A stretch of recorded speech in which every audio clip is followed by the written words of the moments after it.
ಜಾಗ್ರತೆ 2026 ರ ಮೊದಲ ಸೂರ್ಯಗ್ರಹಣ ಮತ್ತು ಅಮಾವಾಸ್ಯೆ ಒಟ್ಟಿಗೇ ಬರುತ್ತಿದೆ. ಈ ದಿನ ಮರೆತೂ ಕೂಡ ಈ ತಪ್ಪುಗಳನ್ನು ಮಾಡಬೇಡಿ, ಇಲ್ಲದಿದ್ದರೆ ದಾರಿದ್ರ್ಯ ಬೆನ್ನಟ್ಟಬಹುದು. ಈ ತಿಂಗಳು ಫೆಬ್ರವರಿ 17ನೇ ತಾರೀಖು ಮಂಗಳವಾರದಂದು ಅತ್ಯಂತ ಶಕ್ತಿಶಾಲಿಯಾದ ಸೂರ್ಯಗ್ರಹಣ ಹಾಗೂ ಅಮಾವಾಸ್ಯೆ ಸಂಭವಿಸಲಿದೆ. ಇದೇ ದಿನದಂದು ಪಂಚಗ್ರಹ ಕೂಡ ಏರ್ಪಡುತ್ತಿದೆ. ಹಾಗಾಗಿ ಈ ದಿನ ಪ್ರತಿಯೊಬ್ಬರೂ ಕೆಲವು ನಿಯಮಗಳನ್ನು ತಪ್ಪದೇ ಪಾಲಿಸಬೇಕು, ಇಲ್ಲದಿದ್ದರೆ ಅನಗತ್ಯ ಕಷ್ಟಗಳು ಎದುರಾಗುತ್ತವೆ. ಗ್ರಹಣದ ನಿಯಮಗಳು ಹಾಗೂ ಅಮಾವಾಸ್ಯೆಯ ವಿಧಿವಿಧಾನಗಳ ಬಗ್ಗೆ ಈ ವಿಡಿಯೋದಲ್ಲಿ ತಿಳಿಯೋಣ. ಅದಕ್ಕೂ ಮುನ್ನ ವಿಡಿಯೋಗೆ ಒಂದು ಲೈಕ್ ನೀಡಿ, ಎಲ್ಲರೂ ಜೈ ಶ್ರೀರಾಮ್ ಎಂದು ಕಾಮೆಂಟ್ ಮಾಡಿ. ಈ 2026ನೇ ವರ್ಷದಲ್ಲಿ ಮೊದಲ ಸೂರ್ಯಗ್ರಹಣ ಸಂಭವಿಸಲಿದೆ. ಫೆಬ್ರವರಿ 17ರಂದು ಮಧ್ಯಾಹ್ನ 3:20 ಗಂಟೆಯಿಂದ ರಾತ್ರಿ 8 ಗಂಟೆಯವರೆಗೆ ಸೂರ್ಯಗ್ರಹಣವಿರುತ್ತದೆ. ಆದರೆ ಈ ಸೂರ್ಯಗ್ರಹಣ ನಮ್ಮ ಭಾರತದಲ್ಲಿ ಕಾಣಿಸುವುದಿಲ್ಲ. ಆದ್ದರಿಂದ ಸೂತಕ ಕಾಲ ಕೂಡ ಅನ್ವಯಿಸುವುದಿಲ್ಲ. ಆದರೆ ಈ ದಿನ ಅಮಾವಾಸ್ಯೆ ಹಾಗೂ ಪಂಚಗ್ರಹ ಕೂಟ ಇರುವುದರಿಂದ ಗ್ರಹಣದ ನಿಯಮಗಳನ್ನು ಪಾಲಿಸದಿದ್ದರೂ ಅಮಾವಾಸ್ಯೆಯ ನಿಯಮಗಳನ್ನು ಮಾತ್ರ ಕಡ್ಡಾಯವಾಗಿ ಪಾಲಿಸಬೇಕು. ಈ ಅಮಾವಾಸ್ಯೆಯ ದಿನ ಭೂಮಿಯ ಮೇಲೆ ದುಷ್ಟಶಕ್ತಿಗಳ ಪ್ರಭಾವ ಹೆಚ್ಚಾಗಿರುತ್ತದೆ. ಆದ್ದರಿಂದ ಈ ದಿನ ಪ್ರತಿಯೊಬ್ಬರೂ ನಿಮ್ಮ ಮನೆಯ ಬಾಗಿಲ ಹೊರಗೆ ಕುಂಬಳಕಾಯಿಯನ್ನು ಕಟ್ಟಿ. ಅಮಾವಾಸ್ಯೆಯ ದಿನ ಮನೆಯ ಮುಂದೆ ಕುಂಬಳಕಾಯಿ ಕಟ್ಟಿದರೆ ನಿಮ್ಮ ಕುಟುಂಬದ ಕಷ್ಟಗಳೆಲ್ಲ ತೀರಿ ಅಷ್ಟೈಶ್ವರ್ಯಗಳು, ಸಿರಿ ಸಂಪತ್ತುಗಳು ವೃದ್ಧಿಸುತ್ತವೆ. ಆದ್ದರಿಂದ ಈ ಮಂಗಳವಾರ ತಪ್ಪದೇ ಒಂದು ಬೂದು ಕುಂಬಳಕಾಯಿಯನ್ನು ತಂದು ಅದಕ್ಕೆ ಅರಿಶಿನ ಹಚ್ಚಿ ಕುಂಕುಮದ ಬೊಟ್ಟುಗಳನ್ನು ಇಟ್ಟು ಕುಂಬಳಕಾಯಿಗೆ ಧೂಪವನ್ನು ತೋರಿಸಿ. ಇದರಿಂದ ನಿಮ್ಮ ಮನೆಗೆ ತುಂಬಾ ಒಳ್ಳೆಯದಾಗುತ್ತದೆ. ಒಂದು ವೇಳೆ ಮನೆಯ ಮುಂದೆ ಕುಂಬಳಕಾಯಿ ಕಟ್ಟಲು ಸಾಧ್ಯವಾಗದವರು ಮನೆಯ ಬಾಗಿಲಿಗೆ ಉಪ್ಪಿನ ಮೂಟೆಯನ್ನು ಕಟ್ಟಿ ಒಂದು ಕೆಂಪು ಬಟ್ಟೆಯಲ್ಲಿ ಕಲ್ಲುಪ್ಪನ್ನು ಮೂಟೆ ಕಟ್ಟಿ ಮನೆಯ ಬಾಗಿಲಿಗೆ ನೇತು ಹಾಕಿದರೆ ನಿಮ್ಮ ಮನೆಗೆ ಅಂಟಿದ ದರಿದ್ರಗಳೆಲ್ಲ ದೂರವಾಗಿ ಕುಟುಂಬದಲ್ಲಿ ಸುಚ್ಚು ಶಾಂತಿ, ಭೋಗಭಾಗ್ಯಗಳು ನೆಲೆಸುತ್ತವೆ. ಇನ್ನು ಈ ಅಮಾವಾಸ್ಯೆಯ ದಿನ ಪ್ರತಿಯೊಬ್ಬರೂ ಕಲ್ಲುಪ್ಪಿನಿಂದ ದೃಷ್ಟಿ ತೆಗೆದುಕೊಳ್ಳಿ. ಮುಖ್ಯವಾಗಿ ನಿಮ್ಮ ಮನೆಯಲ್ಲಿರುವ ಸಣ್ಣ ಮಕ್ಕಳಿಗೆ ತಪ್ಪದೇ ದೃಷ್ಟಿ ತೆಗೆಯಬೇಕು. ಅಮಾವಾಸ್ಯೆಯ ದಿನ, ಅದು ಮಂಗಳವಾರದಂದು ಉಪ್ಪಿನಿಂದ ದೃಷ್ಟಿ ತೆಗೆದರೆ ನರದೃಷ್ಟಿ ಹಾಗೂ ಅನಾರೋಗ್ಯ ಸಮಸ್ಯೆಗಳೆಲ್ಲ ದೂರವಾಗಿ ಅದೃಷ್ಟ, ಐಶ್ವರ್ಯ ಲಭಿಸುತ್ತದೆ. ಹಾಗೆಯೇ ಅಮಾವಾಸ್ಯೆಯ ದಿನ ಕಡ್ಡಾಯವಾಗಿ ನಿಮ್ಮ ಮನೆಯನ್ನೆಲ್ಲ ಸ್ವಚ್ಛಗೊಳಿಸಿ ಮನೆಯಲ್ಲಿ ಅರಿಶಿನ ನೀರನ್ನು ಸಿಂಪಡಿಸಿ. ಅಮಾವಾಸ್ಯೆಯ ದಿನ ಮನೆಯನ್ನು ಶುಚಿಗೊಳಿಸದಿದ್ದರೆ ಮನೆಗೆ ದುಷ್ಟಶಕ್ತಿಗಳು ಪ್ರವೇಶಿಸುತ್ತವೆ. ಈ ಅಮಾವಾಸ್ಯೆಯ ದಿನ ಬೇರೇನೂ ಮಾಡದಿದ್ದರೂ ನಿಮ್ಮ ಕಾಲಿಗೆ ಕಪ್ಪು ದಾರವನ್ನು ಕಟ್ಟಿಕೊಳ್ಳಿ. ಮಹಿಳೆಯರು ಎಡಗಾಲಿಗೆ, ಪುರುಷರು ಬಲಗಾಲಿಗೆ ಕಪ್ಪು ದಾರ ಕಟ್ಟಿಕೊಂಡರೆ ನರದೃಷ್ಟಿ ಹಾಗೂ ಅನಾರೋಗ್ಯ ದೂರವಾಗಿ ಲಕ್ಷ್ಮೀ ಕಟಾಕ್ಷ ಸಿಗುತ್ತದೆ. ಇನ್ನು ಈ ಅಮಾವಾಸ್ಯೆಯ ದಿನ ಕಡ್ಡಾಯವಾಗಿ ಪೂಜಾ ಕೋಣೆಯನ್ನು ಸ್ವಚ್ಛಗೊಳಿಸಬೇಕು. ಅದೇ ರೀತಿ ಇಡೀ ಮನೆಗೆ ಸಾಂಬ್ರಾಣಿ ಧೂಪವನ್ನು ಹಾಕಿ.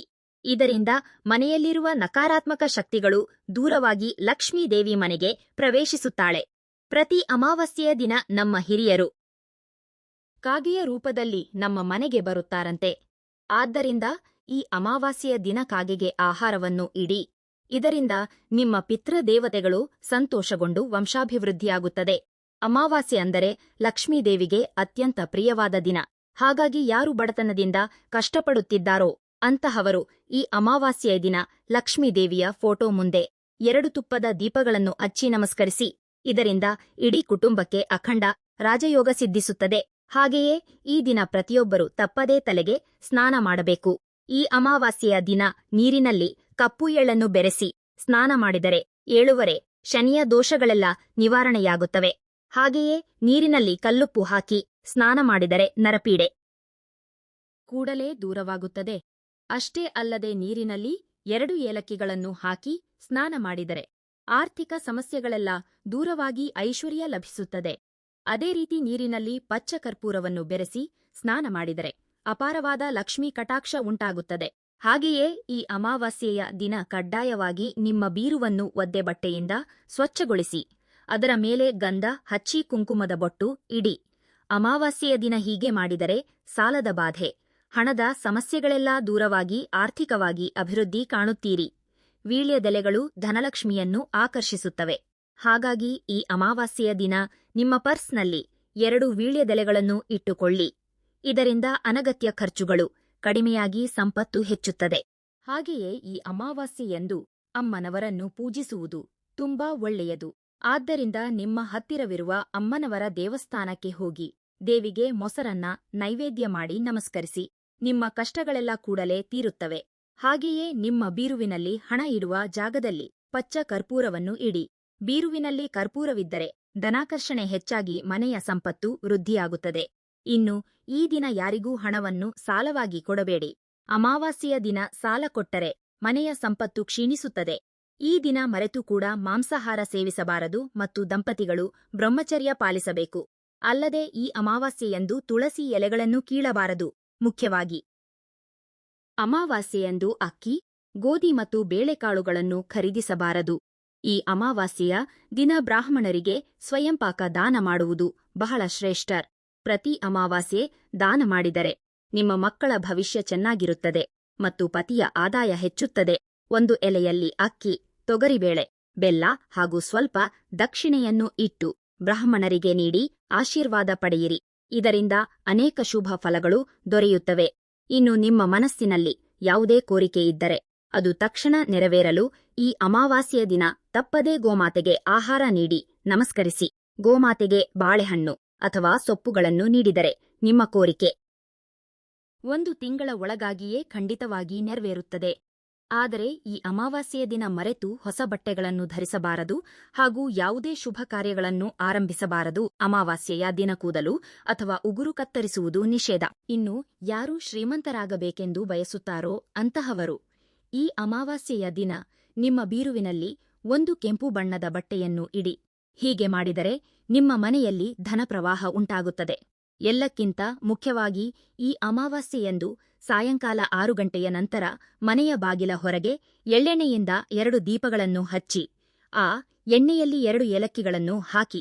ಹೀಗೆ ಮಾಡಿದರೆ ಮನೆಗೆ ಕೂಡಲೇ ಲಕ್ಷ್ಮೀದೇವಿಯ ಪ್ರವೇಶವಾಗುತ್ತದೆ. ಅಮಾವಾಸ್ಯೆಯ ದಿನ ಹೀಗೆ ದೀಪ ಹಚ್ಚಿದರೆ ಮನೆಯಲ್ಲಿರುವ ದಾರಿದ್ರ್ಯವು ಹೊರಹೋಗಿ ಲಕ್ಷ್ಮೀದೇವಿಯೂ ನೆಲೆಸುತ್ತಾಳೆ. ಹಾಗೆಯೇ ಮನೆಯ ಬಾಗಿಲ ಹೊರಗೆ ಗಂಧದಿಂದ ಸ್ವಸ್ತಿಕ ಗುರುತನ್ನು ಹಾಕಿ. ಇದರಿಂದ ಕುಟುಂಬಕ್ಕೆ ಸಕಲ ಶುಭಗಳು ಉಂಟಾಗುತ್ತವೆ. ಇನ್ನು ಜಾತಕದಲ್ಲಿ ದುರದೃಷ್ಟವಿದ್ದವರು ಈ ಅಮಾವಾಸ್ಯೆಯ ದಿನ ಕಪ್ಪು ನಾಯಿಗಳಿಗೆ ಆಹಾರ ನೀಡಿ. ಹೀಗೆ ಮಾಡಿದರೆ ಅದೃಷ್ಟ ನಿಮ್ಮನ್ನು ಹುಡುಕಿಕೊಂಡು ಬರುತ್ತದೆ ಮತ್ತು ಕೆಲಸ ಕಾರ್ಯಗಳಲ್ಲಿನ ಅಡೆತಡೆಗಳು ನಿವಾರಣೆಯಾಗುತ್ತವೆ. ಅಶ್ವತ್ಥ ಮರದಲ್ಲಿ ಬ್ರಹ್ಮ, ವಿಷ್ಣು ಹಾಗೂ ಮಹೇಶ್ವರರು ನೆಲೆಸಿರುತ್ತಾರೆ. ಆದ್ದರಿಂದ ಈ ಅಮಾವಾಸ್ಯೆಯ ದಿನ ಸಾಯಂಕಾಲ ಅಶ್ವತ್ಥ ಮರಕ್ಕೆ ಪ್ರದಕ್ಷಿಣೆ ಹಾಕಿ ಮರದ ಕೆಳಗೆ ಎಳೆಯಿಂದ ದೀಪ ಹಚ್ಚಿದರೆ ಇಷ್ಟಾರ್ಥಗಳೆಲ್ಲ ನೆರವೇರುತ್ತವೆ. ಸಂತಾನಕ್ಕಾಗಿ ಕಾಯುತ್ತಿರುವ ದಂಪತಿಗಳು ಹಾಗೂ ವಿವಾಹದಲ್ಲಿ ಅಡೆತಡೆ ಅನುಭವಿಸುತ್ತಿರುವವರು ಈ ಅಮಾವಾಸ್ಯೆಯ ದಿನ ಆಲದ ಮರಕ್ಕೆ ಅರಿಶಿನದ ದಾರವನ್ನು ಸುತ್ತುತ್ತಾ ಪ್ರದಕ್ಷಿಣೆ ಮಾಡಿ. ಇನ್ನು ಮಂಗಳವಾರ ಎಂದರೆ ಶಕ್ತಿ ಸ್ವರೂಪಿಣಿಯಾದ ಕನಕದುರ್ಗೆಗೆ ಪ್ರಿಯವಾದ ದಿನ. ಈ ಬಾರಿ ಮಂಗಳವಾರವೇ ಅಮಾವಾಸ್ಯೆ ಬಂದಿರುವುದರಿಂದ ರಾಹುಕಾಲದ ಸಮಯದಲ್ಲಿ ಅಮ್ಮನವರ ದೇವಸ್ಥಾನಕ್ಕೆ ಹೋಗಿ ಲಿಂಬೆಹಣ್ಣಿನ ದೀಪ ಹಚ್ಚಿ. ಎಂತಹ ಕಷ್ಟಗಳಿದ್ದರೂ ಕೂಡಲೇ ನಿವಾರಣೆಯಾಗಿ ದೇವಿಯ ಅನುಗ್ರಹ ನಿಮ್ಮ ಮೇಲಿರುತ್ತದೆ. ದಂಪತಿಗಳ ನಡುವೆ ಜಗಳವಾಗುತ್ತಿದ್ದರೆ ಈ ಅಮಾವಾಸ್ಯೆಯ ದಿನ ದೇವಸ್ಥಾನಕ್ಕೆ ಭೇಟಿ ನೀಡಿ. ಅದರಿಂದ ಜಗಳಗಳು ಕಡಿಮೆಯಾಗುತ್ತವೆ. ನಿಮ್ಮ ಮನೆಯಲ್ಲಿ ದಕ್ಷಿಣಾವರ್ತ ಶಂಖವಿದ್ದರೆ ಈ ಅಮಾವಾಸ್ಯೆಯ ದಿನ ಶಂಖವನ್ನು ಊದಿ. ಇದರಿಂದ ದೈವಿಕ ಶಕ್ತಿಗಳು ಮನೆಗೆ ಆಕರ್ಷಿತವಾಗುತ್ತವೆ. ಹಾಗೆಯೇ ಈ ಅಮಾವಾಸ್ಯೆಯ ದಿನ ಮೃತರಾದ ನಿಮ್ಮ ಹಿರಿಯರಿಗೆ ತರ್ಪಣ ನೀಡಿದರೆ ತಲೆತಲಾಂತರದ ಐಶ್ವರ್ಯ ಲಭಿಸುತ್ತದೆ. ಆದ್ದರಿಂದ ಮಂಗಳವಾರ ಬೆಳಗ್ಗೆ ಮನೆಯ ಯಜಮಾನ ತಲೆಗೆ ಸ್ನಾನ ಮಾಡಿ ಮನೆಯ ಮುಂದೆ ದಕ್ಷಿಣಕ್ಕೆ ಮುಖ ಮಾಡಿ ನಿಂತು 1 ಚೊಂಬು ನೀರಿನಲ್ಲಿ ಸ್ವಲ್ಪ ಕಪ್ಪು ಎಳ್ಳನ್ನು ಬೆರೆಸಿ ಹಿರಿಯರನ್ನು ನೆನೆಯುತ್ತಾ ಆ ನೀರನ್ನು ಕೆಳಗೆ ಬಿಡ. ಈ ರೀತಿ ತರ್ಪಣ ನೀಡಿದರೆ ಕುಟುಂಬವನ್ನು ಪೀಡಿಸುತ್ತಿರುವ ದೋಷಗಳೆಲ್ಲ ನಿವಾರಣೆಯಾಗಿ ಅಖಂಡ ರಾಜಯೋಗ ಉಂಟಾಗುತ್ತದೆ. ಈ ಅಮಾವಾಸ್ಯೆಯ ದಿನ ಇಂತಹ ಸಣ್ಣ ಪುಟ್ಟ ಪರಿಹಾರಗಳನ್ನು ಮಾಡಿಕೊಳ್ಳಿ. ಖಂಡಿತವಾಗಿಯೂ ನಿಮಗೆ ಒಳ್ಳೆಯದಾಗುತ್ತದೆ. ಈ ಮಾಹಿತಿ ನಿಮಗೆ ಇಷ್ಟವಾಗಿದ್ದರೆ ವಿಡಿಯೋವನ್ನು ಲೈಕ್ ಮಾಡಿ ಮತ್ತು ನಿಮ್ಮ ಆತ್ಮೀಯರೊಂದಿಗೆ ಶೇರ್ ಮಾಡಿ. ಇಂತಹ ಇನ್ನಷ್ಟು ದೈವಿಕ ಮಾಹಿತಿಗಾಗಿ ನಮ್ಮ ಚಾನೆಲ್ ಅನ್ನು ಸಬ್ಸ್ಕ್ರೈಬ್ ಮಾಡಿಕೊಳ್ಳಿ. ಎಲ್ಲರಿಗೂ ಆ ಭಗವಂತ ಒಳ್ಳೆಯದು ಮಾಡಲಿ. ಧನ್ಯವಾದಗಳು.